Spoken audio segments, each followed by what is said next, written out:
سب سے زیادہ قیمتی چیز ہے انسان. جس کو ادب مل گیا اسے سب کچھ مل گیا. اب جیسے مولانا روم رحمۃ اللہ علیہ فرماتے ہیں، یہ تو حضرت مولانا جامی کا شعر تھا.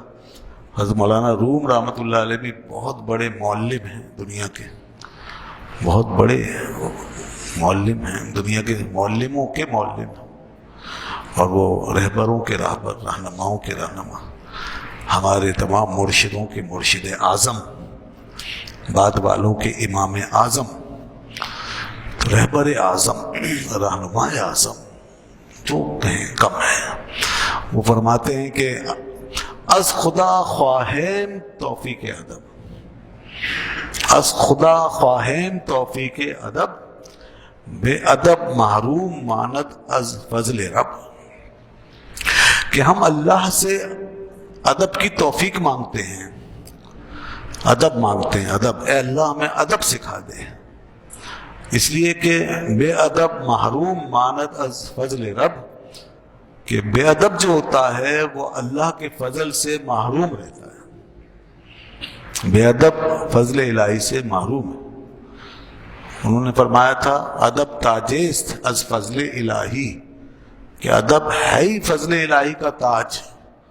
اور ادھر مولانا روم رحمۃ اللہ علیہ فرما رہے ہیں کہ بے ادب اللہ کے فضل سے محروم. کچھ بھی کر لے اس کے لیے فضل الہی کے دروازے بند ہو جاتے ہیں. جو ادب نہیں کرتا اس کے لیے فضل کے دروازے بند ہیں، قرب کے دروازے بند ہیں. آگے فرماتے بے ادب تنہا نہ خود را داشت بد، بے ادب تنہا نہ خود را داشت بد، بلکہ آتش در ہما آفاق زد. کہ بے ادب جو ہوتا ہے وہ تنہا اکیلا ہی برا نہیں ہوتا، خود اپنی ذات میں وہ برا نہیں ہوتا صرف، بلکہ ایک دنیا، ایک آفاق اس کی وجہ سے بری ہو جاتی ہے.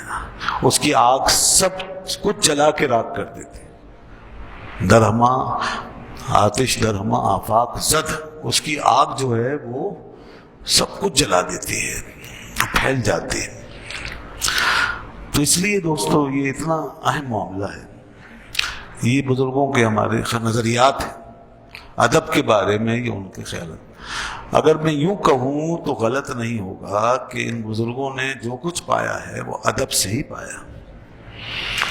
ادب ان کی زندگی میں ان کے جسم پر ایسا چھایا رہتا تھا، ان کے وجود پر، بلکہ کہیے وجود پر، جسم تو صرف ظاہری ہوتا ہے نا، ان کے وجود پر اس طرح چھایا رہتا تھا جیسے ان کا اپنا قلب و باطن ہمیشہ ان کے ساتھ قائم ہوتا تھا. اسی طرح ادب اور احترام کا سلسلہ بھی ان کے ساتھ ہمیشہ چمٹا رہتا تھا. جس طرح انسان کی آنکھ سے نظر دور نہیں ہوتی، اسی طرح ان کے وجود سے ادب دور نہیں ہوتا.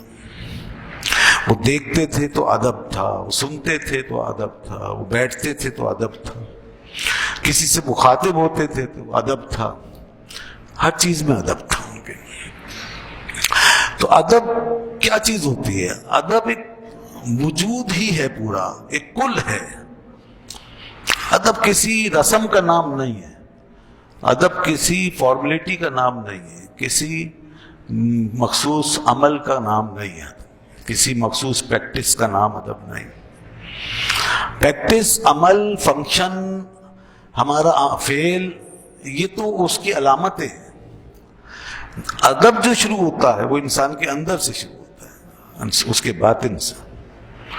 ادب ایک مزاج کا نام ہے، ایک ٹوٹلٹی ہے، ایک مزاج ہے.